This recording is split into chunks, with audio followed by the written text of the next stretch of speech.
Okay. Welcome to the February 21st, 2018 meeting of the Traffic and Transportation Advisory Commission. Please rise and follow me in the Pledge of Allegiance. I pledge allegiance to the flag of the United States of America and to the republic for which it stands, one nation, under God, indivisible, with liberty and justice for all.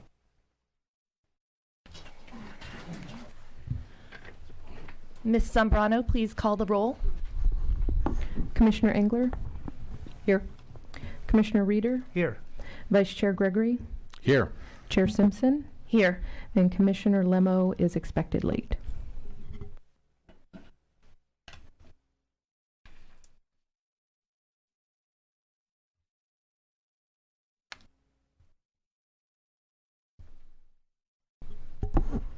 This is a time and place for public comments. A speaker card is available for those wishing to address the Traffic Commission regarding items on the agenda or on a subject within the city's jurisdiction. Speakers for specific agenda items shall be called and heard during that specific item. All remarks should be addressed to the Traffic Commission as a whole, and all documents for the Commission and the official record should be presented to the recording secretary prior to speaking. Speakers are requested to state their name and community of residence for the record. Under state law, public comment matters may not be considered by the Traffic Commission unless listed on the agenda, but may be referred to the city engineer for administrative follow-up. As comments can only be recorded while speaking into the microphone, please refrain from addressing the commissioners unless you're at the podium. We have not currently received any speaker cards for the public comment section. Okay, so at this time then we'll move on to item 6A on the agenda. Oh, item 5, sorry. Summary notes. Are there any comments regarding the summary notes? Okay, we will just now move on to 6A, engineer reports. Okay, thank you, Chair Simpson. We have a slide presentation on the video screen on the far wall over there. This is first item is the information item on traffic calming devices. The Commission has expressed interest in discussing traffic calming measures on behalf of residents who have asked for solutions to getting speeders to slow down. It's an opportunity for the Commission to provide input to staff as to the type of traffic calming projects you'd like to see the city explore in the future to address speeding concerns. Now, the current traffic control devices like stop signs, traffic signals, speed limit signs, they're primarily not designed to slow vehicles down. Their main function is to provide information, warning, regulate right-of-way, convey rules of the road, and guide drivers safely. The challenge for traffic engineers and the police is to control how hard someone presses down on their accelerator. Speeding concerns that we receive the most are mainly from the residents, pedestrians, and bicyclists, since they feel the most at risk. The Institute of Traffic or Transportation Engineers has a formal definition, which we have listed on the slide. But in short, the overall goal of traffic calming is to get drivers to slow down by introducing non-physical and physical treatments to the roadway. That results in improved safety for pedestrians and bicyclists. Now, the first type of devices are non-physical treatments. Examples are listed here: speed limit enforcement, signs, striping, pavement legends, traffic signal synchronization. They're generally what we call passive devices. They have short-term benefits, and compliance by drivers is voluntary. The second type, the more effective ones, are what we call our physical treatments. They're listed here.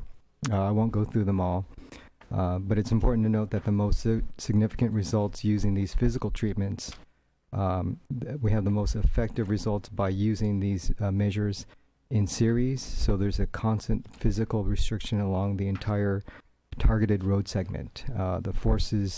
This forces drivers to maintain a slower and constant speed along the entire street. The next few slides, I'm going to be showing you examples of successful traffic calming measures we've used here in the city.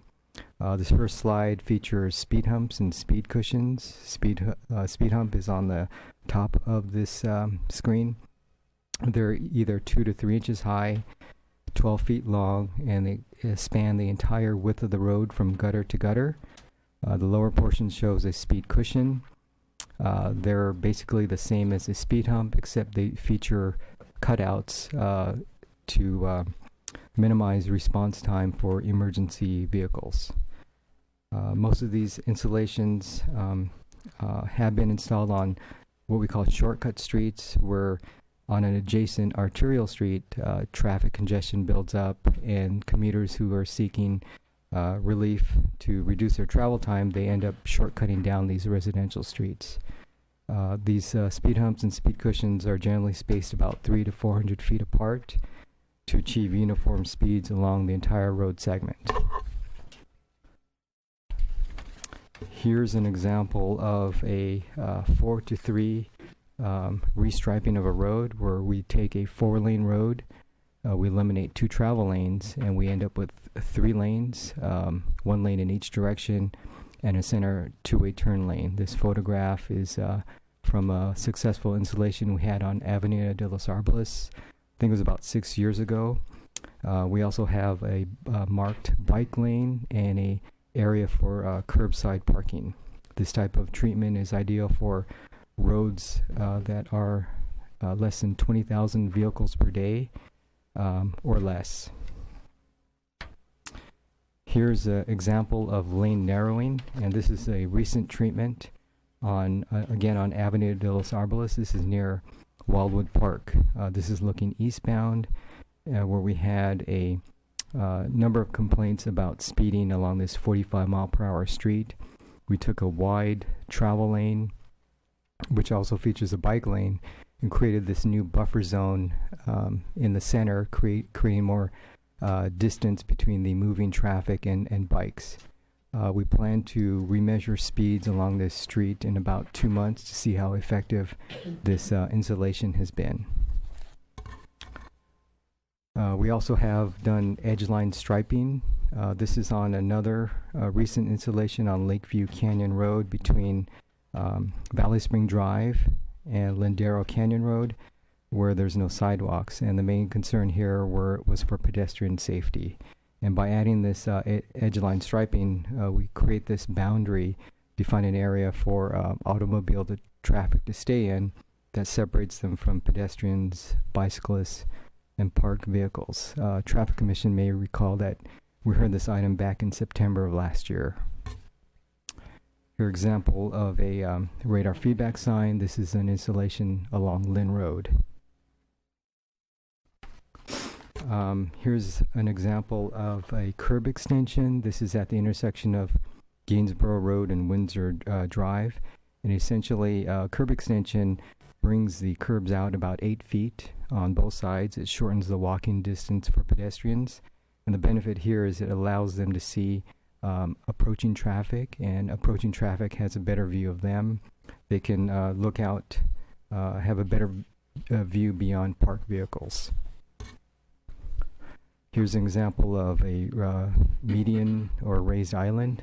This is an example at the intersection of Avenida de los Arboles and Big Sky Drive. This is looking southbound into Wildwood Park. The median island was installed to address a collision pattern that was occurring at this intersection. And the benefit of this median island is that since it occupies this this area that used to be striped, it narrows the roadway from Arboles and forces the right turn traffic coming into the neighborhood to slow down. This is another location where we're going to be remeasuring speeds to see how effective this installation has been.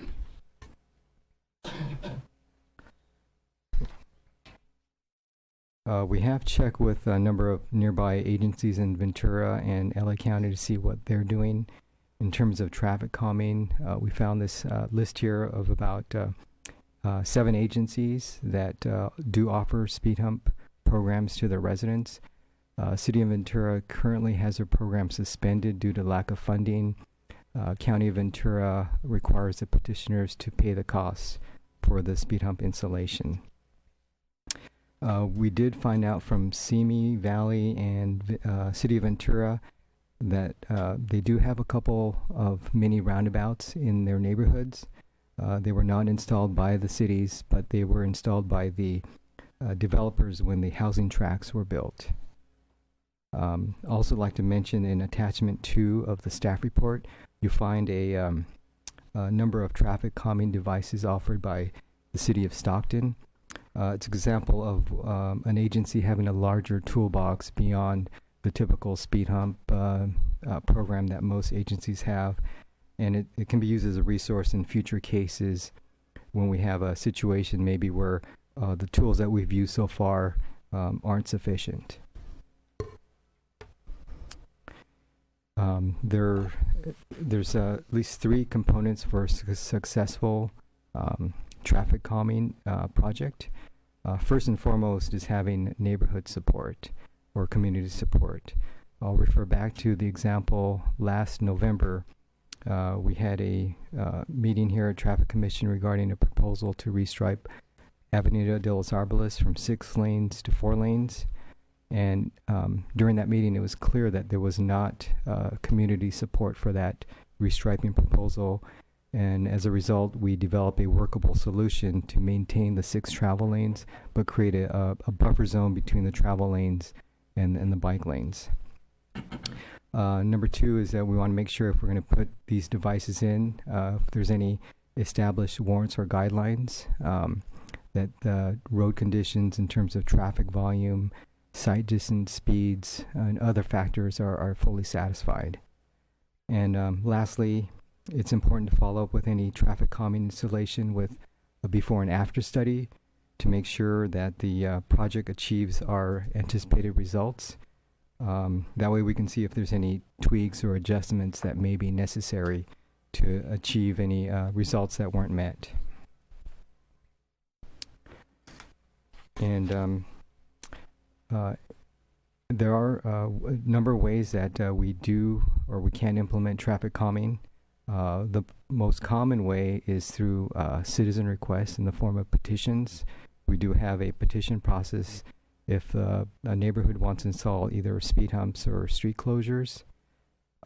We are now bringing our resurfacing project to the Traffic Commission. End of last year, we brought a number of streets to the Commission to look at as a potential restriping. For our 2018 project, we're probably going to repeat that same process later this year for our 2019 resurfacing project. And in if there's an unusual collision history at a particular location, we would probably bring that to the Commission again. The example would be at Arboles and Big Sky, where there was a number of collisions in 2016. We vetted a project through the Traffic Commission in 2017, and at the end of last year, we have a completed project. So due to the Commission's interest in the topic of traffic calming, we plan to bring potential traffic calming projects here to the Commission as they arise. So with that, the recommendation is in the staff report. This concludes the report, and I'll be happy to entertain any questions of the Commission. Thank you.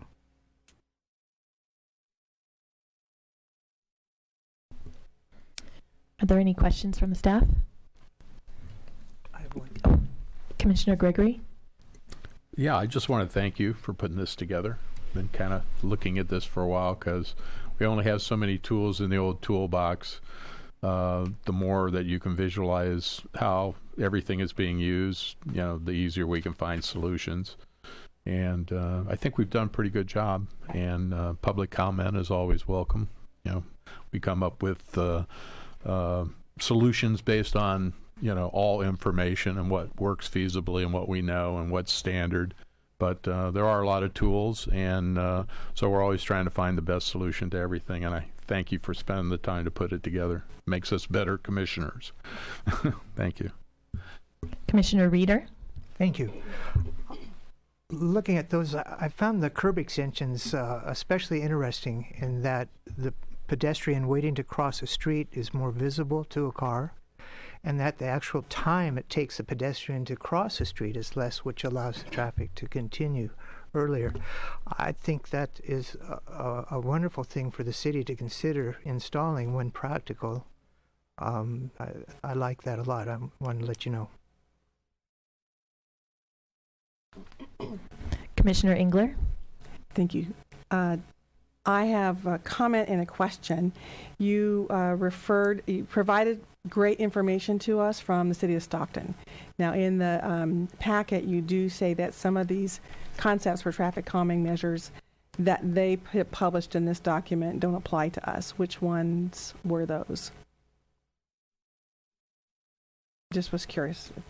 Well, I think we'd have to look at each one on a case-by-case basis. I think the general comment is we probably don't need a toolbox that's as extensive as what they're using over there in Stockton, because their streets probably have more of a grid pattern than what we do, so they have more shortcutting issues than what we have here. And then in our streets where we've had shortcutting issues, our speed hump program has been pretty successful in resolving most of the issues. So, so in terms of having to expand our toolbox, I don't think we really need to go that much further than we've already done to date.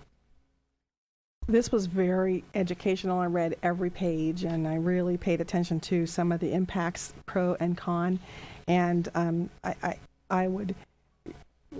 guess my question is if this is something that you would consider developing for your department, for if we have to provide information to the public about what you're considering, if this is something that could be used electronically on the website to describe something that's on a plan. Let me take a stab at this.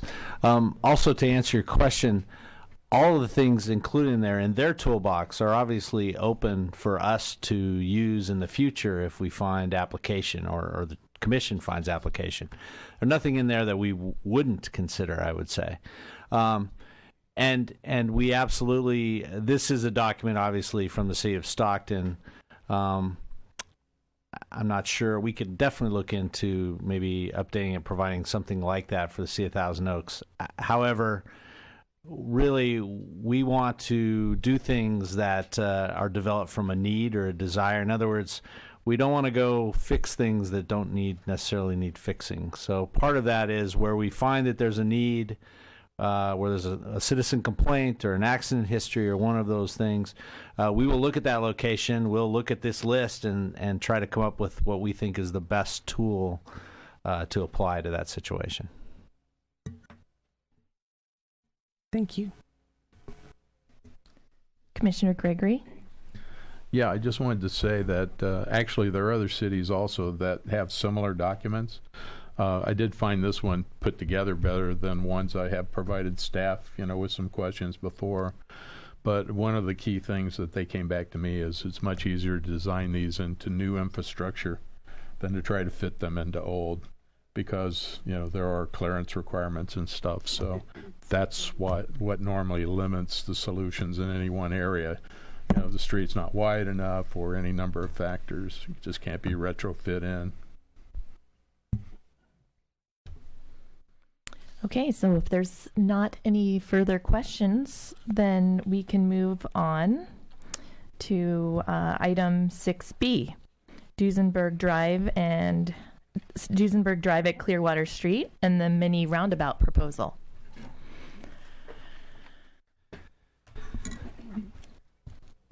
Yes, Chair Simpson. Associate Engineer Lowry will be providing that presentation for you this evening. Great.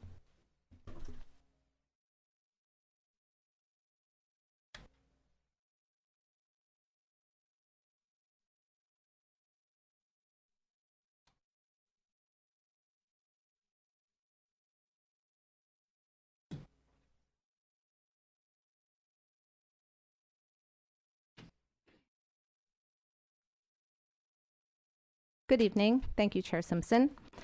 This is an action item for a proposal to construct a mini roundabout at the intersection of Duesenberg Drive and Clearwater Street, which will be referred to the City Council. Here's a vicinity map. The intersection is located north of the 101 freeway near the Thousand Oaks Post Office. Griffin Fine Living has proposed constructing a mini roundabout at the intersection of Duesenberg Drive and Clearwater Street as part of the construction of an 89-bed assisted living memory care facility. The assisted living facility would be located on the west side of Duesenberg Drive between Clearwater Street and Los Feliz. On February 5th, after a public hearing, the Planning Commission voted 5-0 to adopt a resolution recommending the City Council approve the assisted living project, which includes the roundabout, and is scheduled to be heard by the City Council on March 6th. Because the roundabout will affect users of the roadway, City staff is bringing it to the Traffic Commission for review. Public notice for this meeting was greater than for the Planning Commission meeting, so to gather even more public input than was given at the Planning Commission meeting. You'll see in this slide it shows the proposed assisted living facility in the background and the proposed mini roundabout in the foreground. Griffin Fine Living conducted 6 neighborhood meetings. In response to traffic-related concerns raised at the meetings regarding speeds on Duesenberg Drive, they proposed to construct a mini roundabout.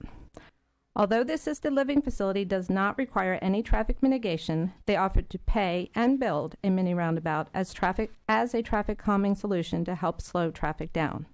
I would like to emphasize that the purpose of the roundabout is to slow traffic down on Duesenberg Drive, which will allow vehicles traveling westbound from Clearwater Street to enter Duesenberg Drive with less delay. Also note, this assisted living facility does not take access at the intersection. Their main driveway for the facility is closer to Los Feliz Drive.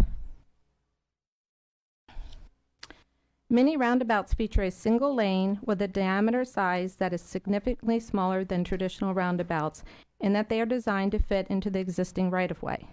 The one proposed would be constructed within the existing paved intersection of Duesenberg and Clearwater. They feature a central island that, if needed, a truck can drive over in order to make a left turn. Many roundabouts are not a new idea, and they can be found throughout Europe, Canada, and the United States. They are best physically suited in physically constrained intersections with lower roadway speeds. The posted speed limit on both Duesenberg and Clearwater is 35 miles per hour. The intersection of Duesenberg and Clearwater, as you can see in the graphic, is a T intersection with a stop control in Clearwater and a yield at the private driveway that takes access from the west side of the intersection. Again, note that the proposed assisted living facility will not take access from the private driveway. Many roundabouts, along with the transversal center island, usually about 16 to 45 feet in diameter and have a 45 to 80 foot inscribed circle diameter. The proposed mini roundabout has a 36-foot diameter and a 64-foot inscribed circle diameter.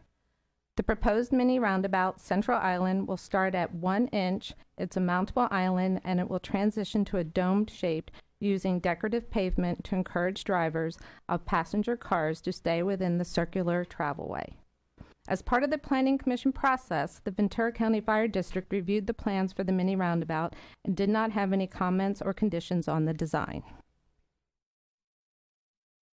The approaches will have 1 inch raised splitter islands that will provide entry deflection through the use of reversing curves. These features create a slower environment, improving operations and contributing to safety. Additionally, signage and pavement markings will be installed to warn drivers of the upcoming intersection control and direct drivers around the mini roundabout. The splitter islands, the additional signage and striping will help to calm vehicles as they enter the mini roundabout. Presently, there are no painted crosswalks at the intersection. The proposed mini roundabout will have 3 painted crosswalks located between the splitter islands, and the curb extensions will be added to the crosswalk on Clearwater. The design and location of the crosswalks follow the FHWA guidelines and the California MUTCD standards, and staff would not recommend locating them closer or further away from the intersection, which would make them deviate from the guidelines and standards. The crosswalk on Clearwater will be constructed with the curb extensions. Curb extensions will extend the sidewalk 5 feet out into the roadway for the purpose of increasing pedestrian visibility for vehicles turning right from Duesenberg Drive onto Clearwater Street, shortening the crossing distance, slowing turning vehicles, and visually narrowing the roadway. The California MUTCD does not provide standards for when to install a mini roundabout. It does have standards for how to install signage and striping. The Federal Highway Administration, or the FHWA, provides guidance for installing mini roundabouts. These guidelines are what we've used to evaluate the proposed mini roundabout. The proposed mini roundabout meets the first 5 of 6 FHWA recommended guidance, including almost having less than half the recommended vehicles per day enter the intersection. The peak hour count at the intersection is 1,100 vehicles per hour, and the new assisted living facility will add an additional 24 trips, which will keep it below the 1,600 vehicles per hour guidelines. The following 4 listed, low U-turns, low truck volumes, sight distance, and low collision history, have all been met. The last one is the speed below 35 miles per hour. It does not meet this. The posted speed limit on both streets is not below is posted 35, and the prevailing speeds are between 35 and 40. When evaluating this guidance, staff took into consideration that the mini roundabout will be a traffic calming device. Coupled with additional signage and striping, it will help to calm traffic and hopefully lower the speed limit on the street.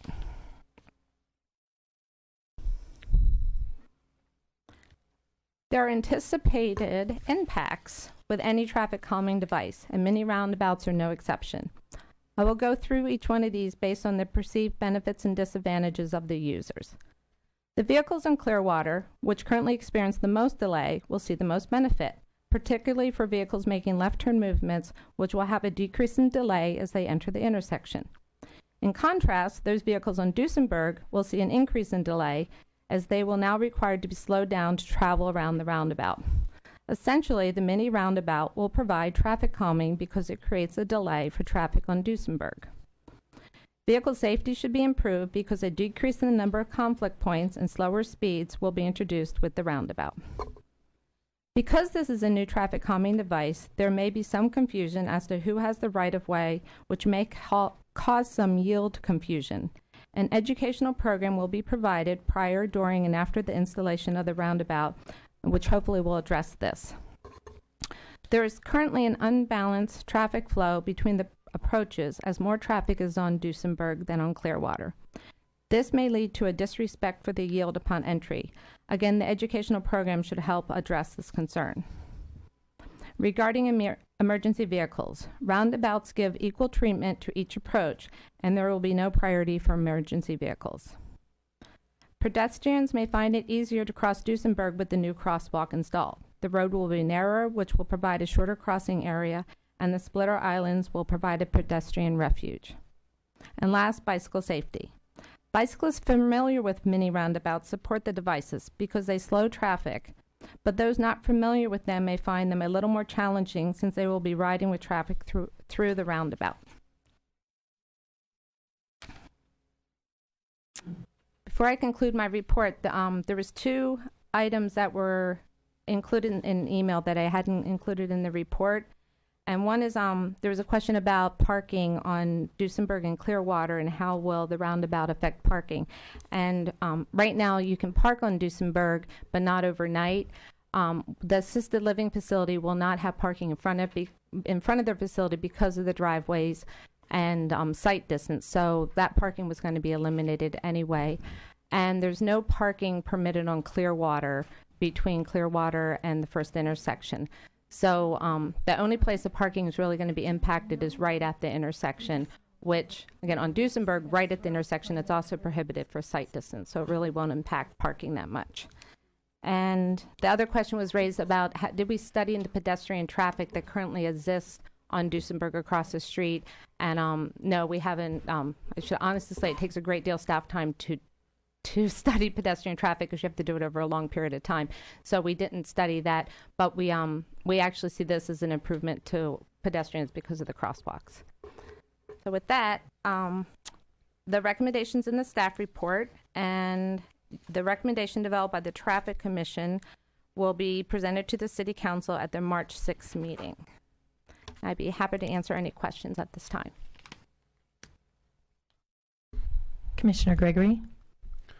Yeah, one of the letters that I received, and I think it was the one that you referenced also that had so many questions, thought that the speed limit was going to be posted down to 15 miles an hour. Just confirm. I think what they confused was that they needed to lower their speed down to 15 miles an hour to go through the intersection. But will there be any sign changes to the current postings? There'll be additional signs. There'll be yield signs, and there'll be which follows the MUTCD. The design of the roundabout is a design speed of 15 miles an hour. So with the curves that are added, with the splitter islands and going around the roundabout, you will be the idea is you go 15 miles an hour to successfully transverse through the roundabout. But no, it will not be posted. That's not a posted sign. No. Right. Thank you. Commissioner Engler? Thank you. My question is regarding the island, the circle in the center being transversable. My question is if that's really what you anticipate would work best for truck traffic, what happens to the rest of the traffic? Do they see that? Do they just drive over that center circle also? How does that ability for a truck to drive over that circle impact drivers that are being asked to go around the circle? So like, it starts at 1 inch and then it goes up to about 4 inches in the middle. So, and then you have the splinter islands that are 1 inch, and there's striping. So most of the vehicles out there are cars. And again, these are not new devices. They're new to the city. So we're following what experience other cities have throughout the United States, that the vehicles do follow the pattern of the striping in the street, and they don't drive over the center island. Not to say they can't, but they don't. They follow it for safety, and then when the trucks come, they know they can drive over it. Does that answer your question? No. Sort of, kind of. Go, Cliff. Yeah, one more thing. If you think about it, a 4-inch high dome in the middle of the street is kind of like a speed hump, and we see vehicles drive around speed humps all the time, so we're assuming they'll drive right around this one as well. Thank you. Would you be able to put the visual back up on the big screen here so that we can see it clearly? Yes. Perfect. Commissioner Reeder? Thank you. I was reading about the roundabouts, and I love roundabouts. I've always wanted the city to consider those rather than putting in new stop signs or new traffic lights and things of that sort. So I'm thrilled that we're finally having a discussion. One question I have, roundabouts need to be illuminated more than a natural street. Will there be more illumination on this intersection with the installation of a mini roundabout? There's currently intersection lighting already at the intersection. As the project goes through design, if there's any additional lighting needed, we'll be adding it. But there's 3 street lights there at the intersection. There could be more light pollution then. Well, if the lights were installed, there would be if required, there'd be shades on them that would direct the light down. Mm-hmm. And concerning noise pollution, we have cars going typically 35 miles an hour, braking to become 15 miles an hour, then re-accelerating to get back up to the 35-mile-an-hour speed limit. Any concern with noise pollution? Well, the way we say it's a relatively short street, and as they approach the roundabout, we don't see them slamming on their brakes. So they'll be slowing as they approach. Because what street is short? Clearwater? No, Duesenberg, and since this is in the middle of Duesenberg between Thousand Oaks Boulevard and Los Feliz, and then there's a signal at Hillcrest and Thousand Oaks Boulevard. So you can almost say once you get past the post office, that's really almost where it clears up, where people are getting up to 35 or higher. This will be right in the middle of it. So they won't be able to probably even get up to 35. They'll be slowing down. And then as they, I'm picturing this as you're going northbound, but it would happen same going southbound. But as you go north, and then once you leave the roundabout, you also have a very short stretch before you either, if you need to turn left on Los Feliz, or you're almost right there at Hillcrest. You'll get back up to 35 there. You will. And there's I'm just concerned because behind the wall are more residences, so something to consider. And then do you anticipate increased speeds on Duesenberg? Because every time you make the speeds go down, people tend to go faster to make up the time. No, we do anticipate this to be a traffic calming device, and so we're looking at the traffic to be decreasing on Duesenberg. Okay, we'll do studies afterwards too. Absolutely. Right. Mr. Finley? Yeah, I was just going to add one more thing there that as far as the noise goes, before now, you remember you have complete stopping and accelerating as people make that left turn. Theoretically, at this point, they'll now be never entirely stopping, but entering the intersection and going around the circle. So it's kind of a controlled acceleration as you move through the roundabout. So it may actually offset some of the additional noise coming from the other direction. Well, then that brings up environmental concerns, where we're seeing, 2,700 vehicles a day in Duesenberg, all of which are slowing down and then speeding up again. It would seem to me that would be a less efficient way to travel as far as fuel consumption and pollution. We don't know for sure, but we really think that this will actually smooth out the traffic flow along Duesenberg. They won't speed up as much. They're not going to slow down as much. It's just kind of going to be a more gradual movement through there under most periods of time. So Good. We don't think it'll be a measurable Things impact. to consider. Appreciate it. Yes. Gregory? Mr. Gregory? Yeah, we have a traffic count here, 1,100 between 4 and 5 p.m. Do we have a morning, traffic count for the school? Is it about the same? Oh, you mean during the school peak hour? Right. I can pull that up. What we did is 1,100 is the peak for the whole of any time during the day. So any other time would be less than 1,100. Oh, okay. You still want me to pull up? Okay. No, that's fine. I was just trying to get an idea, because this might actually help them get in and out. There's probably less traffic up through Duesenberg because during that time the post office isn't open, and it is a big source of traffic, as well as probably the car wash that's up there. That's correct. To shortcut that. And I was just on that yesterday. And I can tell you, if you make a right out of the post office, you do kind of go fast. This will slow it down. Thank you. Any other questions from my fellow commissioners? Okay. Engineer Lowry, could you remind me about your community outreach and education plan about the right-of-way, since Thousand Oaks doesn't have very many roundabouts? I think we have 2 currently out there in our city. What's the plan for education? Okay, so it would be 2 different groups to outreach. One would be the adjacent property owners and almost like the daily users, as well as people who don't go there every day but maybe come across it and aren't familiar with it. So the first one, we would be doing a direct mail to all the residents in the Westlake Hills community. I could say on the west side of Westlake Hills community, because the other side accesses through Westlake Boulevard, and as well as the property owners on Los Feliz and down Duesenberg. So they would get a direct mail, and in it would explain how you use a roundabout, and also have the website address to. There'll be a dedicated website with a video on the city's website, so people can go that and look at it. As well, if they don't choose to do that, they can just read it in the mail out. And then through social media, I'm sorry, I also left out. And then all the we're going to work through the school district to have all the parents who attend the school to, because they don't all necessarily live in the neighborhood, also get this, because they would be using it on a daily basis.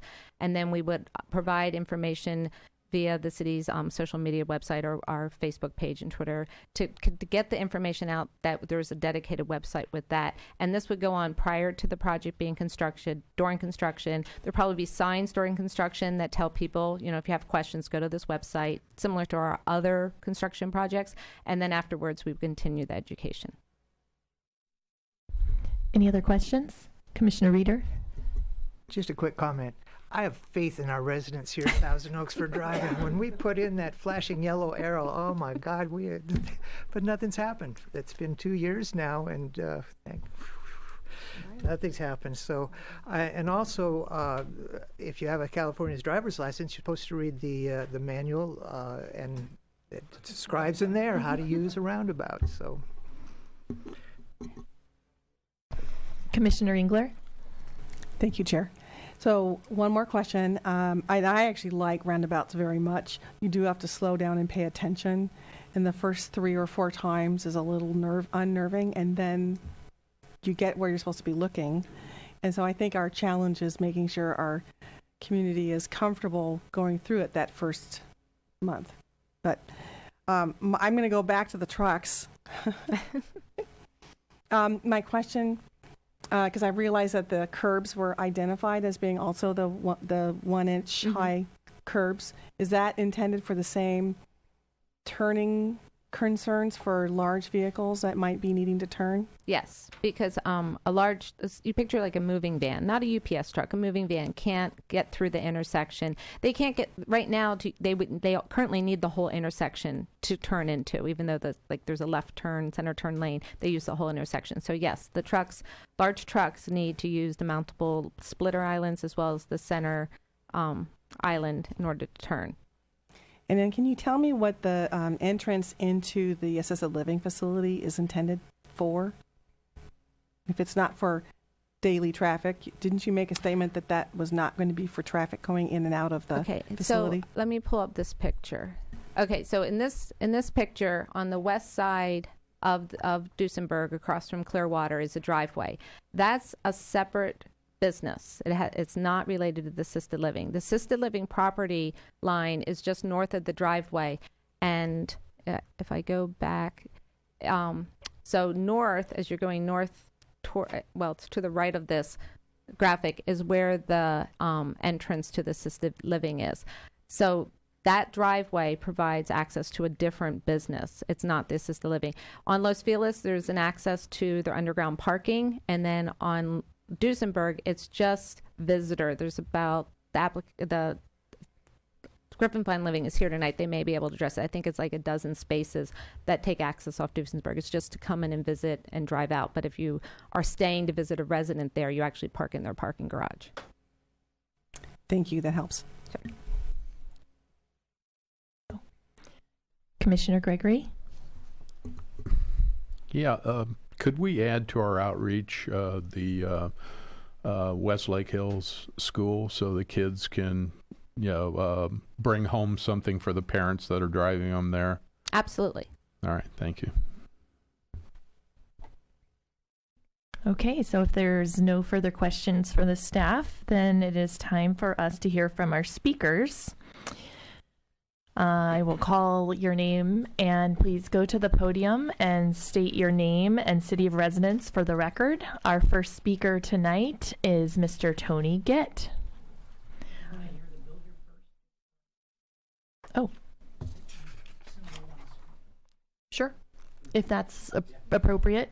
Absolutely. So then we'll ask you to state your name and take it from there. And we agreed to the Engineer Lowry, we're doing 3 minutes. Is that correct? Yes, that's correct. Okay, thank you. Okay. Good evening, Chairperson Simpson. My name is Richard Neese and members of the Traffic Advisory Commission. My name is Richard Neese. I'm with Griffin Fine Living. We're here. I'm here tonight representing our West Oaks Senior Living project at 95 Duesenberg Drive. I live here in town. My address is up at 2049 Brookfield Drive in Thousand Oaks, and our office is in Calabasas. Thank you very much, staff, Cliff Finley and Kathy Lowry, for a very nice staff report, and very complete. So I'm going to just quickly jump to a few points. As Kathy mentioned, we had been working with the West Hills Property Owners Association for at least now I think 4 years. We're going on 4 years. And we went to a number of their meetings and met with their board, and they represent about 1,300 residents in the community. and had a number of meetings, listened to a lot of their concerns, and I won't go into all of them, but generally their concerns, we've satisfied, I think, all of them. But some of the concerns that we heard pretty loud and clear were that the overwhelming concern was for their morning and afternoon traffic getting out of Clearwater onto Duesenberg. You can go out there at noontime, and you might say, well, there's no problem. But that morning traffic and that afternoon traffic when the school kids are being dropped off and they're being picked up, if you look at the slide, there's only one way in and out of that from that Duesenberg side. So we heard that loud and clear. So as we designed the project and we worked on all the other issues, we came to Public Works and we asked, well, can we do a signalized traffic, a signalized intersection here? And we can help pay for it. And the warrants weren't available. And can we do stop signs? And the warrants weren't available. It wasn't allowed to do that under safe traffic design. So we worked with my engineer here tonight, Dustin Woomer from Diamond West Engineering, and my project manager, Sean Ellis, is here. We worked, and they had some ideas from Calabasas that they had recently put a lot of mini roundabouts in that city. And we had Public Works talking with the city of Calabasas a little bit, and Public Works said, well, we might consider that. So we started to develop a mini roundabout idea to take the intersection and reconfigure it for a mini roundabout. And as we proposed that to our neighbors and to our homeowners association, there was overwhelming support. So tonight we turned in, over the course of all of our meetings, we turned in, I think, 50 support cards that said they thought they would like to have a mini roundabout to help that traffic problem. And we said we would pay for it and we would build it. Thank you. At this time, you're over, and we definitely appreciate your comments. Okay. So thank you very much for that information and partnership with the community. Very good. Thank you. And so next we will welcome our our second public speaker for the evening, Mr. Tony Gitt. And I'm going to go on ahead and read a couple of other names. Mr. Sussman will be second, followed by Mr. Broyles. So that way you can be ready to go. Thank you. Good evening, Chair Simpson and members of the Traffic Commission. My name is Tony Gitt. I live on Sawtooth Court in the Westlake Hills portion of Thousand Oaks. My home backs up to Duesenberg, and I'm 4 houses to the north of Clearwater and the intersection at Duesenberg. My home also faces directly to the center of the proposed assisted living, so I'm involved in both ways with this project, and I'm in favor of both the project and the associated roundabout. The proposed roundabout will have a calming effect, as you've heard, on traffic on Duesenberg by reducing the current speeds on what some of us now call Duesenberg Speedway, especially during rush hour, where many drivers choose Duesenberg to shortcut the traffic congestion at Westlake and Thousand Oaks Boulevard. The other busiest time, of course, is when the parents pick up their kids and drop them off at Westlake Hills Elementary School. While the roundabout won't reduce that traffic, it'll make it smoother and more calm. And we look forward to reduced speeds, especially for those that back up against Duesenberg over what we see now. The speed limit may be 35, but a lot of people go a lot faster than that, and this will just force them to slow down, as you've heard from the reports from the engineers. I think this is a great opportunity here. I know there are 2 roundabouts in Thousand Oaks, but this is a new traffic calming device in a residential neighborhood where they really haven't been used before. And as you've heard, they're commonly used, especially in other parts of our country, but in Europe, they've been successful for a number of years. And I think they lend an aesthetic capability to the area that stop signs and traffic lights won't yield. So I'm looking forward to reduced speeds, which will reduce the pollution a little bit and the sound from this. So all in all, I'm totally in favor of it, and I certainly hope that you approve it tonight. we're looking forward to it. Thank you. Thank you. Mr. Sussman?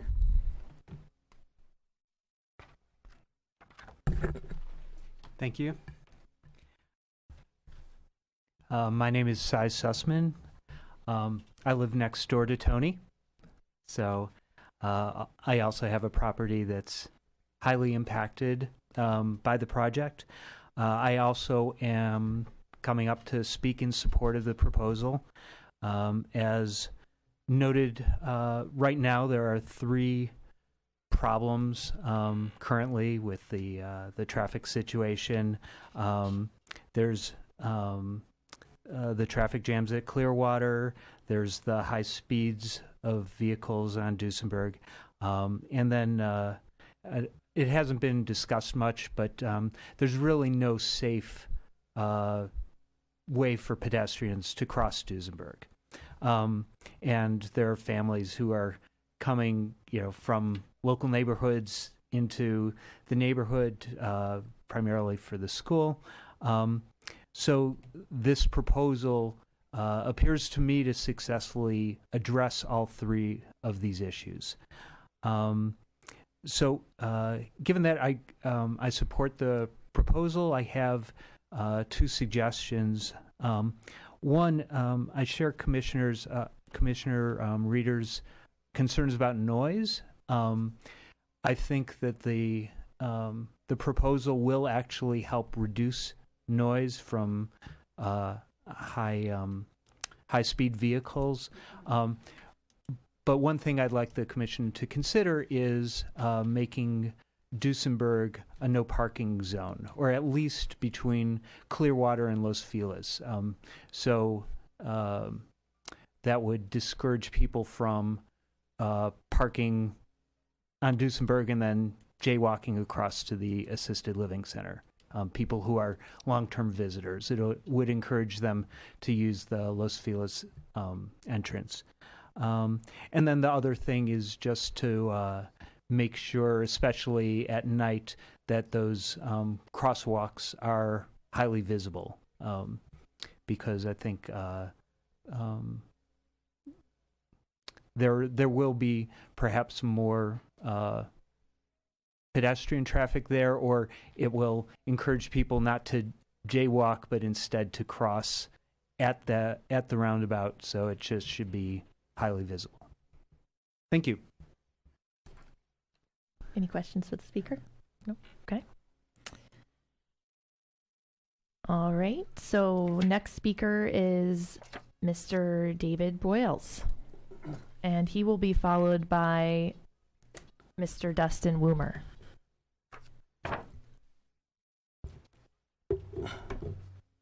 Good evening, Commissioner, Chair, and Commissioner members, and appreciate the opportunity to speak.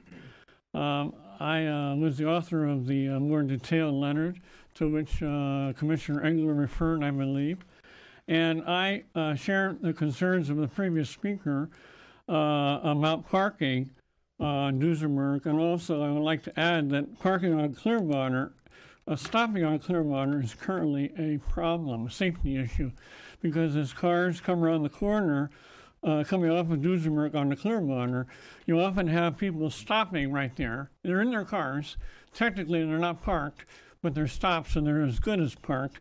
And on any number of occasions, a number of us have almost smacked in the back of the vehicles that were parked or stopped right there.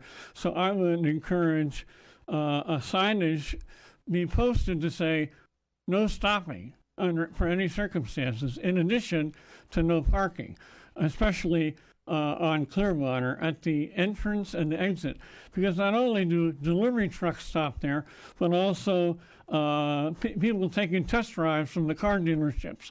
They like to use our area as a test drive area. Why, I don't know. So there should be limited parking, and I agree with the last speaker about limiting parking on Duesenberg, because I think that that's an accident waiting to happen if you allow the current parking to continue up to the distance from the corner of Clearwater. It's not going to be enough if you install a roundabout. You need more space for visual sight clearance to ensure that you have people coming into that intersection, that roundabout, safely. And I'm shocked that you're not considering posting 15-mile-per-hour speed limit signs, because I think with the traffic that we have now on Duesenberg, people are going to roar through that roundabout. They'll take the slightly raised traffic circle and just blow right through it. I think it's some of them, not all of them, some of them. So I really think we need to post reduced speed limit signage to get people's attention. Because if somebody drives over it and there's no sign posted saying they can't, what are the police going to do? How are you going to enforce the logical choice to slow if they don't slow? And I would also encourage the educational approach to be as robust as possible. If we have lower traffic volume on Duesenberg, I think that's a good thing, but I'm not optimistic that that will actually happen. My time is up. Thank you, Mr. Boyles. Any questions? Okay. Our next speaker, Mr. Woomer, followed by Mr. Richard Neal. Good evening, Commissioners. My name is Dustin Woomer. I work with Diamond West, and we did the engineering plan for this conceptual roundabout, working closely with the city's Public Works Department. Just wanted to, ultimately I'm here to answer any questions if there may be any, but there were a few kind of highlight things that I wanted to cover that may not have been covered, at least in the same amount of detail. As far as crossing Duesenberg, not only are we going to provide crosswalks, but each pedestrian is only going to have to travel one lane at a time. So you're talking about a 12-foot distance. There'll be a refuge area in the Splitter Islands. And then on the west side of Duesenberg, we've created, I think it's about a 15-foot wide landscape bulb out, so that the total travel distance for a pedestrian has been narrowed significantly. So not only are we striping it, making it very visible, we're putting the pedestrian in a location where the drivers can see them, but they're not having to travel as far their distance. So there's a significant improvement for pedestrian safety and movements on Duesenberg. And that landscape planner that's a bulb out will have an opportunity to really plant some street trees and some other things. So I just want to make sure that those are understood as part of the overall program. I think the rest has been covered pretty well, but if there's any questions, I'm here to help answer those. Any questions? No. Thank you, Mr. Woomer. Thank you. Mr. Neal? Actually, Chair, Richard Neese was the first speaker. Neese. And so our next speaker is Sean Isles, I believe. Okay, got it. The cards were mixed up. All right. Mr. Isles. Thank you. My name is Sean Illis, and I am a project manager with Griffin Fine Living. And I wanted to just touch on a few of the benefits of a mini roundabout. First of all, based on some very prodigious studies by the Federal Highway Administration, the mini roundabouts can reduce fatalities by 90% and reduce intersection injuries by 76%. These are substantial numbers that should really be considered in this intersection. Furthermore, the mini roundabout will act as a visual cue from both Hillcrest as well as Thousand Oaks Boulevard, so that people will slow down as they look into the street, and it offers a little bit of a disruption. Mr. Gett referred to Duesenberg as Duesenberg Speedway. When a driver sees a nice big stretch of road, it's a lot easier to hammer down that accelerator. This mini roundabout will offer a visual cue that'll really assist in slowing traffic down. Furthermore, the left turn onto Duesenberg, I've witnessed it many times. It is challenging for those leaving that school, and I've spoken to many of the parents of children, and they've said, gosh, let's make that left turn easier. It's a very challenging situation, and anything that helps the parents at those peak traffic times is going to be very well received. The the pedestrian walkway situation at the moment isn't terribly safe, and if you want to cross at a crosswalk, you have to walk all the way down to either Hillcrest or to Teal Boulevard. And having this crosswalk is going to be an enormous benefit for those who kind of have to play Frogger across Duesenberg. It's a challenging situation. This will really increase safety. It's going to be more attractive. And I live in Calabasas, and there's a mini roundabout literally down the street from my house, and it is beautiful. It fits into the aesthetic of the neighborhood. There's a bunch of roundabouts. Can't recall the street, but there's the Motion Picture Television Hospital has a sequence of roundabouts that are absolutely gorgeous, and you can walk through the neighborhood, and it's very visually pleasing. So they're going to be attractive. And as far as the environmental advantages, we're not going to have cars idling for multiple minutes at that intersection any longer. And furthermore, I'm not an environmental expert, but I've read that the most hazardous materials are emitted from a car when we're accelerating from a standstill. So a mini roundabout will mitigate that exhaust. And I just want to thank you so much for hearing us today, and we appreciate it. Thank you. Thank you. Any questions? Nope. Oh, hang on. Sir, would you like to fill out a public speaker comment card? If you would like to, we will take that time. We'd like you to, if you're interested in asking these questions, to propose them or have a comment, just you can walk up and state your name, and because we can't hear you. The public can't hear you unless you're in front of the microphone. Okay. But if there's anyone else that's here that would like to make a comment, please.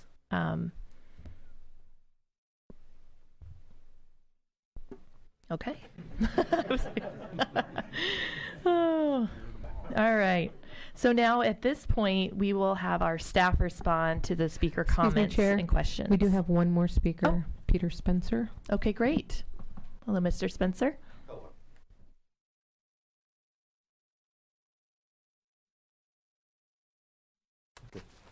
Thank you for allowing me to speak. My name is Peter Spencer. I'm a resident of Westlake Hills.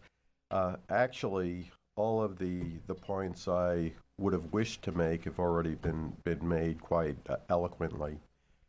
My wife is Linda Spencer. She is president of the board of the Westlake Hills Property Owners Association, and I'm just here to represent her because she's working this evening, but the board is in full support of this roundabout.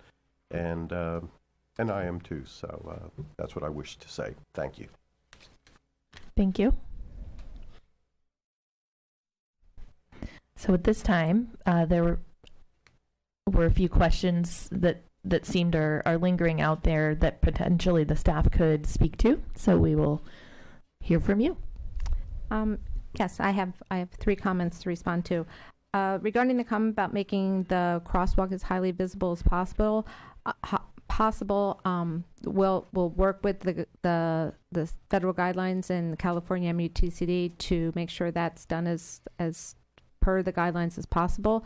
We also would be looking at possibly putting reflectors on the splitter island, so as you come up, you can actually see them ahead of time. Regarding the idea of the problem or concern with with the stopping that occurs on Clearwater, even though there's no parking posted, we can change the signs to no stopping in that zone. But also I think having the bulb outs will highly discourage people from parking there. But changing the existing signs immediately to no stopping can be done, and then it can be enforced. So people stopping there, which a lot of people do to stop and look at their phones, we know. And also the no parking on Duesenberg between Clearwater and the assisted living facility to discourage people from crossing the street. That can be absolutely looked in. Once the facility's built, we don't have to do it right now. There will be no parking on the west side, so that's not going to be an issue. But absolutely anything we can do. We don't want people just jaywalking across the street. So there shouldn't be any reason for people to park there to begin with, although I think I did see a strawberry truck once selling strawberries, so that's could affect the neighborhood. But yeah, we absolutely could do that too. Thank you. Any questions from my commissioners? No. Commissioner Gregory? Yes, I guess I'll come back to that 15 mile an hour. I would think in my own opinion, though, adding extra signs above. But is there a pavement sign that could be added, or what is your suggestion? My fault. I meant to say, yes, instead of posting a speed limit sign that says 15 miles an hour, we can put a warning sign like you see on speed humps that can be posted. It's a yellow sign that reminds the drivers that you're coming up to a 15 mile an hour zone. So it's not a speed limit sign per se, but it's a curve warning type of sign where they're yellow, and we can absolutely post those. And then your questions, you're talking about putting pavement legends in that tell people? Yeah, I don't know if there's room for that, but yeah, we can look into that too. Again, we'll follow the guidelines, but yeah, posting signs telling people they're coming up to a slower area, we can do that. They're warning signs. Right. Sorry. Thank you for bringing that up. Sure. Any other questions? Do we need to have further discussion, or is there a motion? Commissioner Reeder? I would just like to say that I wish we had a better introduction to our first real roundabout. The mini roundabout unfortunately has to be used because that's all the room we have. But to take traffic from 39 miles an hour down to 15 miles an hour, it's hard to say what the motoring public is actually going to do, especially when there's just specific times during the day when there's a lot of traffic. So if you're taking a person coming down who's used to going 35, bring them down to 15, there's not another car in sight. If it was a normal roundabout, the speed would be 25. And that would be a lot more reasonable to reduce your speed from 35 to 25, and it would still accomplish what we need to do to allow traffic to move more efficiently and safely through that intersection. But that's not what we have. I wish I could vote for a full-size roundabout, but with this community support, I'm going to vote for the mini roundabout. So that's my comment. Thank you. Commissioner Engler?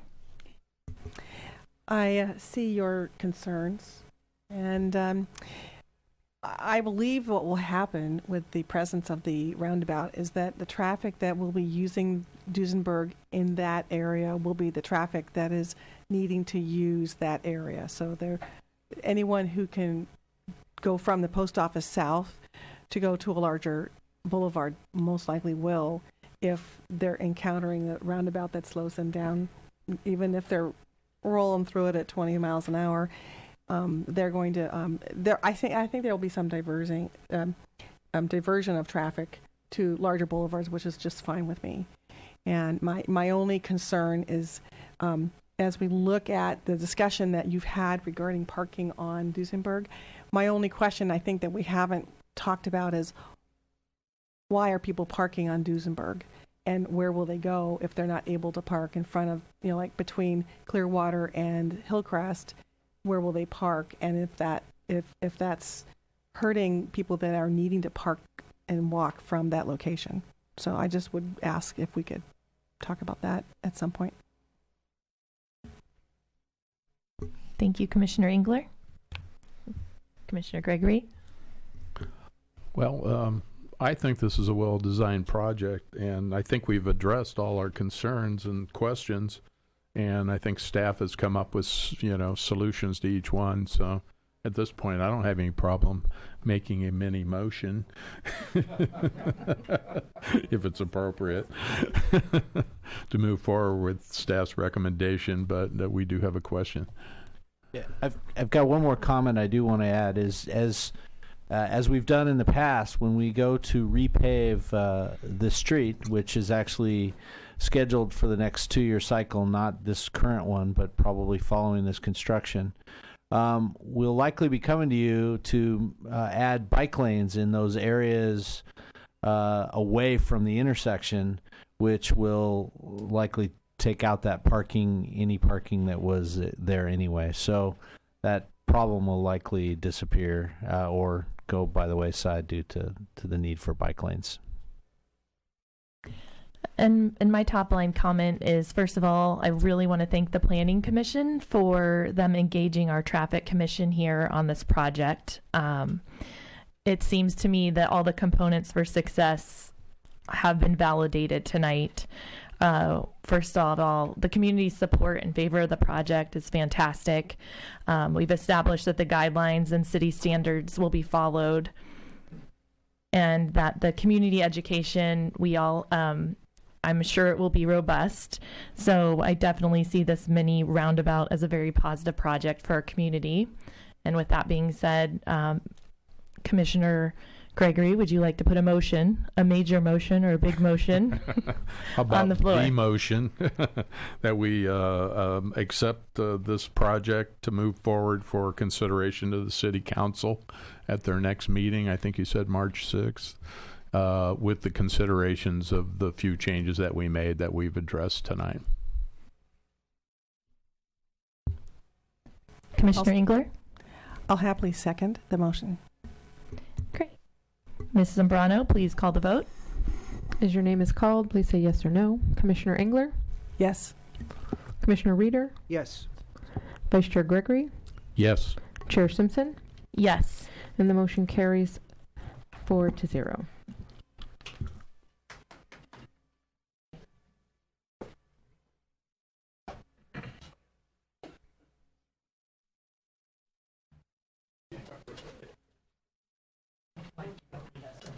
Thank you.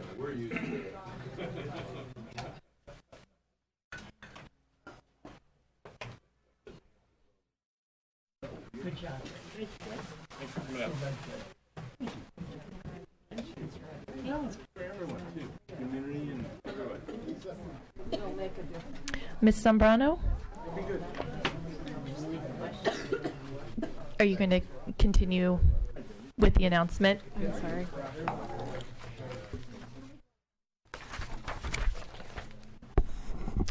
The Traffic Commission makes recommendations to the City Council, and interested parties may attend the City Council meeting and speak either for or against the recommendation of the Traffic Commission. Any person wishing to appeal a decision of the Traffic Commission shall file a written appeal and pay an appeal fee with the City Clerk's office within 14 calendar days of this decision. The matter will be referred to the City Council at the earliest reasonable and available date. The appeal fee will be refunded only if the City Council overturns the Traffic Commission's decision. An appeal form is available from the recording secretary. Thank you. And at this time, we'll continue down with the engineer's reports to item 6C, Northmoor Park Road Sidewalk and Bike Lane Improvements.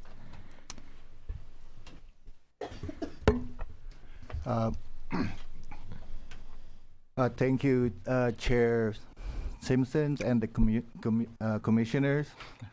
My name is Dan Lazo, and I'm here to provide the update for the Northmoor Park Bike Sidewalk and Bike Lane Improvement Project.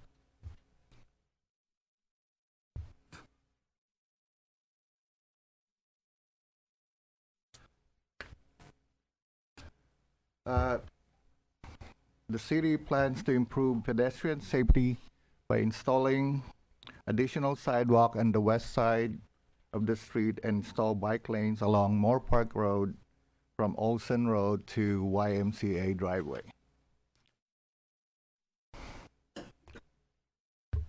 The project is to improve accessibility for both pedestrians and bicyclists with the listed pictured improvement.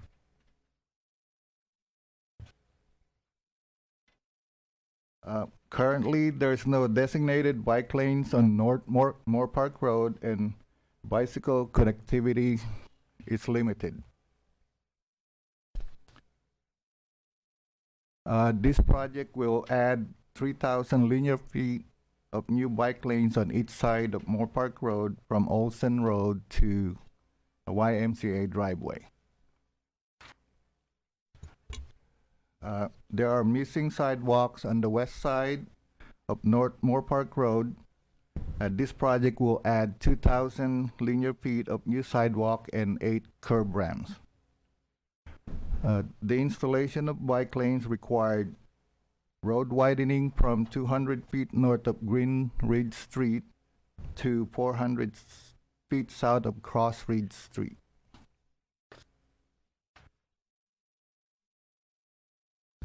The city will install new sidewalk, curb ramps, hardscape, bioswale, and bike lane striping as shown on this cross-section near Moore Park Road, Greenridge Street intersection. This cross-section is further north near the YMCA next to Crossridge Street with the continuation of new sidewalk, hardscape, road widening, and bike lane striping. As you can see, we are separating the sidewalk from the roadway wherever possible to provide for better safety and provide comfort to the pedestrian. We had a community outreach meeting on July 25th, which we presented the project to considerable number of attendees, and we received their feedback. We incorporated the majority of their input, which include addition of trees along streetscape and an additional sidewalk connecting to Greenridge Street under a separate design contract in order to provide better access to the neighborhood. This is the schedule and construction estimate. Majority of the project fund is provided by Congestion and Mitigation Air Quality Program, which is a federal grant. And out of that 1.1 million, we're getting about over 900,000 for this project from the federal government. And that concludes my presentation. And are there any questions? And I'll be happy to answer your question. Thank you. Commissioner Gregory? Yeah, I'd just like to say thank you for this report, and I think this is a much needed upgrade to that area. I actually belong to the YMCA. I went swimming there today. I've also gone and seen people riding there, and it is rather dangerous for them because the road just drops off onto gravel and very uneven pavement and whatnot, so there is a conflict. Plus, there's some line of sight issues depending in which direction. So, gosh, kudos. Anytime we can make improvements and get grant money, that's great. Thank you. Any other questions? Commissioner Engler? Sorry. Thank you, Chair. No, I know this neighborhood, and I think it's long overdue. I know we've had a long path of we don't want to change our city. We want to stay as rural as it was when we moved here, and yet it's important to make it usable and safe. And I know that's what the city really strives to do. So, thank you for your presentation, and I'm thrilled to see how soon it'll be completed. My pleasure. And if there's no further questions, we have a couple speaker cards up here. So our first speaker this evening will be Frank Schabel, and pardon me for if I didn't get your last name correctly. Schabel, thank you. And then followed by Mr. McHargy. Okay. Great. Thank you. Okay, my name is Frank Scheibel. I live in Thousand Oaks. And my home backs up to Moore Park Road, very close to Greenridge Street. And I think this project is a really excellent improvement to Northmoor Park Road, both for bicyclists, pedestrians, and also for vehicles. But the last public session I attended, I think, was last year, November or something, at the YMCA. And at that time, I was under the impression that you're not adding any sidewalks to Greenridge Street. Greenridge Street is the small street that comes from Verde Vista Drive onto Moore Park Road. It's only about 100 feet long. It's very short.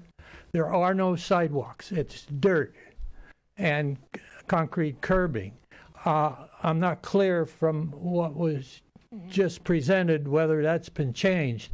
The gentleman said that they're adding new entrance features to Greenridge Street, but Greenridge Street really needs sidewalks. There are a lot of people that come from the housing tract there, from Verde Vista Drive they walk on the road, that is Greenridge Street, to Moore Park Road. And school children occasionally walk on Moore Park Road from Verde Vista through Greenridge Street. And there's curbing, and there's space there for a sidewalk. It's gravel and dirt and weeds and beer cans and stuff like that. And it's not really safe, so people walk in the street. And I'd like to know, are you going to put sidewalks on Greenridge Street? It would be very short. It's only about 100 feet or so long. And if they're not there, I'd like to see them added, and I'd like to say it's a really short street, shouldn't cost too much. Thank you. And we'll have the staff address that question after the conclusion of these next couple speakers. So thank you very much. Mr. McChargy. And you'll be followed by Mr. Izakowicz. Okay.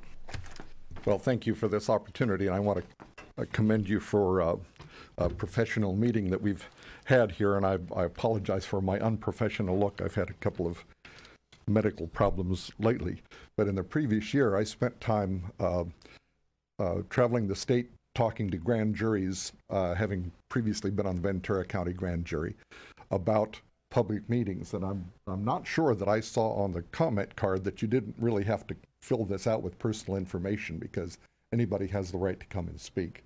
And I'll check that later to see if I was incorrect. But voluntarily, I am a neighbor who's one house away from backing up on Moore Park Road. I don't recall being notified about this meeting last summer, and I would have liked to have gone. What my concern is that at Greenridge Street that has just been referenced, there is a huge curve where if you improve the street, people are going to come even faster than they already are, and it's already a very dangerous intersection. And I wonder if one of these mini circles might be a way of slowing the traffic and allowing people to make that left-hand turn into Greenridge and come back out without risking your life.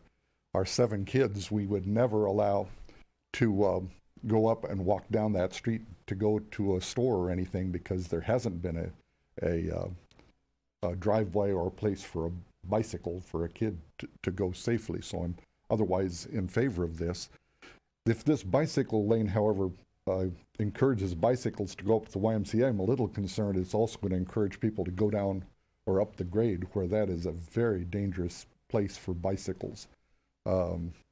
A lot of times they're always out in traffic lanes, and when you come around a corner, you all of a sudden have some guy pedaling away going uphill because they're encouraged by these bike lanes. So I'm a little concerned about that. Thank you very much. Thank you. And just a quick note, there definitely we do have it noted on the card that it's optional to fill in that information, so don't worry. Okay, our next speaker, Mr. Izakowicz.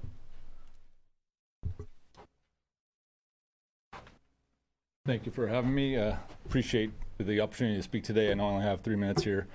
As the initiator of this whole thing, it's really good to see the rubber meeting the road, so to speak. And but I do have a couple concerns. Obviously, I'm well for it. I'm with my neighbor here, Bruce.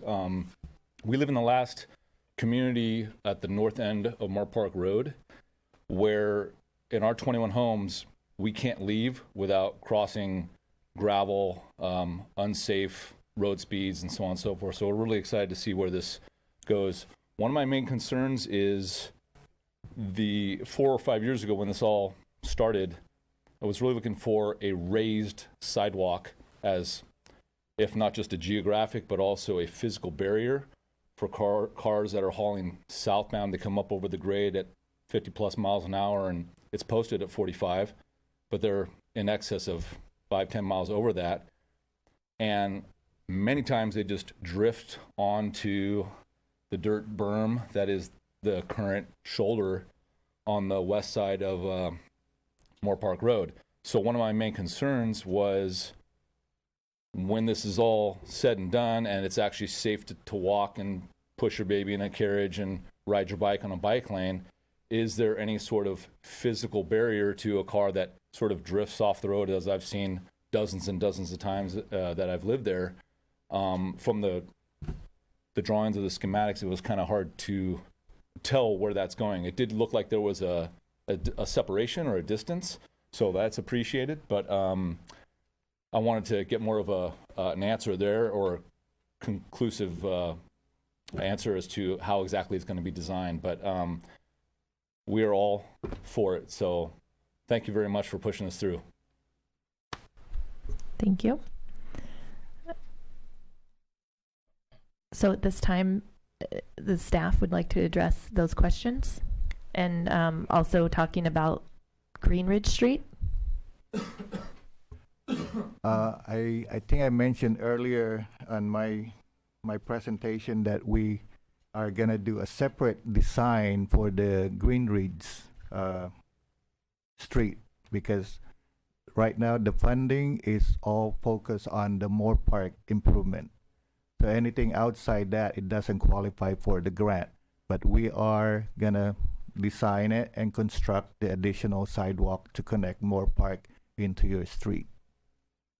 Doing it separately after we finish with this project. I just wonder how long that takes. Oh, it's right after we finish the construction in this, we're gonna have, it's either a small contractor or our own crew that will do the sidewalk, because it's a short, like you said, it's only 100 feet long probably.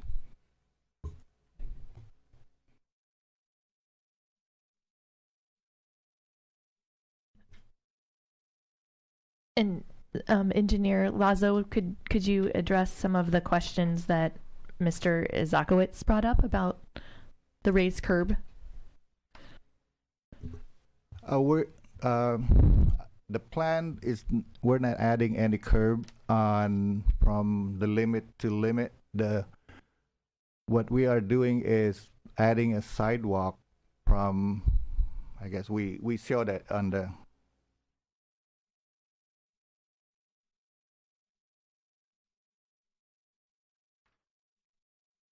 right there. We're adding the sidewalk from that limit, but we're not adding any curb because of the width of the street and the alignment. But we are putting some guardrail around where we're expecting a sharp turn of the coming a fast vehicle going around. We're adding those for safety reason. And the sidewalk, actually, we're putting the sidewalk away from the roadway for safety and to make the pedestrian away from the high-speed traffic.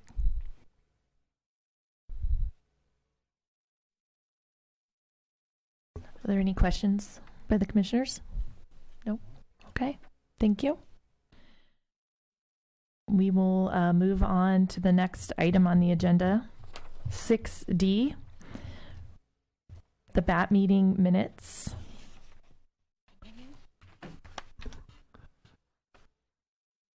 Yes, Chair, the BAT meeting minutes are in your packet. If you have any questions, Jim Mashiko is here to answer any questions you might have. Thank you. Are there any questions from our commission? Nope. Okay. Great. We will move on to item 7, the status report of prior traffic commission recommendations. And we're all looking forward to hearing about Avenida de los Arboles at Big Sky Drive. Okay, there's yes, 2 items under item 7. First item is at Avenida de los Arboles at Big Sky. Was able to show you a couple pictures from that location, and if you're able to take a drive out there, you can see the finished product. We've had a lot of good feedback from the residents out there. The project was completed last December. Features at Median Island, that's right there at the curve from Arboles into Big Sky. And in addition, we did create or add additional striping, that buffer zone between the travel lane and bike lane. So it definitely has created a much more narrow travel lane. You definitely feel it if you haven't driven out there before the striping was changed. And then we are going to follow up bring that item back to Traffic Commission in a number of months. We're going to remeasure speeds along Arbalest to see if the striping has calmed some of that traffic down. And if we hear any feedback from the residents, we'll let you know. Commissioner Engler? So I'm very familiar with that area. I live near that area, and I've driven it intentionally. And I really like the work that was done, and kudos to the city and for the planning and the design and I think your implementation really was spot on. My only question for you guys is if there have been any unfortunate drivers have gone through there, because it's really tight. If you're not awake, aware, conscious, you're not going to make it through. I'm just curious if you've heard of any difficulties with drivers. We have not heard of any collisions or any incidents out there. We have added additional warning, a much larger warning sign that there's a curve ahead as you approach that new median island. And there's 4 large chevron signs in that center median island directing people into the curve, into Big Sky Drive. So it's definitely hard not to miss all those new features that we've added out there. Commissioner Gregory? Yeah, I've also driven that, and it looks clean, and it's good. I don't know who designed that, Mr. Finley, but it's a nice, clean job. You did a good job on it. I would just suggest if somebody is asleep at the wheel and can't see that, and I don't know how, that maybe some reflective paint on the curb. I mean, I don't know what else you can do. I mean, it doesn't look like you should be going straight when you get to it. And I also like the wood instead of the K-rail. It looks a lot better for the neighborhood. So good job. I think that's going to solve the problem over there. So thanks, everybody. And then Commissioner Reeder? Thank you. I just want to say, too, we spent 2 meetings discussing this whole thing. So, what was it, 3 meetings? Everyone put a lot of time into this, and I agree with everyone. The compromise that we came to actually worked out to be the best. So, thank you. And I also want to continue on 7B, Lakeview Canyon Road. I also featured a picture of the Edgeline Striping that was added there. We were able to complete that striping last month, and we did hear from a couple residents that are really happy with the results out there. They felt that when they're walking along the street, because there are no sidewalks, they feel there's a little bit of protection, although there's not a physical barrier. They feel that there is a clear separation between the cars and any pedestrians out there. Commissioner Reeder? Mr. Mashigo, did we do a traffic study on that before the striping to see what the percentile speed was? Yes, we have a speed survey. Good. And what we are going to do for this one is just like we're going to do on Arbalest, we're going to go back out there in a couple months, remeasure the speeds, and see if there's any influence in reducing that speed that's out there, and if possible, we may lower that speed limit. That's I believe it's posted 35. Yes, it's kind of like an experiment then that we're seeing if restriping actually has an effect in this. Great, thank you. All right, if there's no further questions, we can move on to item number 8, Commission referrals from November 15th, 2017. Okay, there's 2 questions that were raised at the last the time we met in November. First question is whether or not e-bikes or electric bikes are allowed on open space, and we did check with COSCA, and currently there is no restriction on the use of those bicycles on their trails. And then the second item was at the intersection of Arbalest at Erbs Road. I believe this is related to the discussion when we were talking about the potential to restripe Arbalest. If it would be possible to add a change in the traffic signal operation where a right turn green indication for westbound traffic comes on when southbound left turn receives a green. Basically we can't do that improvement unless we widen the intersection, because we would need a dedicated westbound right turn lane for that, and then currently it's not marked in that manner. Thank you. Any questions? Again, I'm just curious, why are e-bikes a matter of concern on our trails? What do they do that they shouldn't do? I guess I'm not really sure what the the discussion was out. It's probably because maybe it's linked to the speeds that they're capable of achieving than a standard bike pedaled under human power. I think that's probably the main issue there. Just to add to the discussion, we have 2 e-bikes now in our garage, and they do go 15 miles per hour, but it's actually really nice for folks that might have an injury, and we've met lots of great people that have really enjoyed the e-bike and getting outside and getting more active. Okay, so now moving on to item 9, work program and commission schedule. Any questions? Okay, moving on to our traffic commission comments and discussion. Are there any comments? Not tonight. Okay. Well, that takes us to item 11, which is our adjournment. So the Traffic and Transportation Advisory Commission is now adjourned until 6 p.m. on March 21st, 2018 in the boardroom of the Civic Arts Plaza on the 3rd floor. Good night.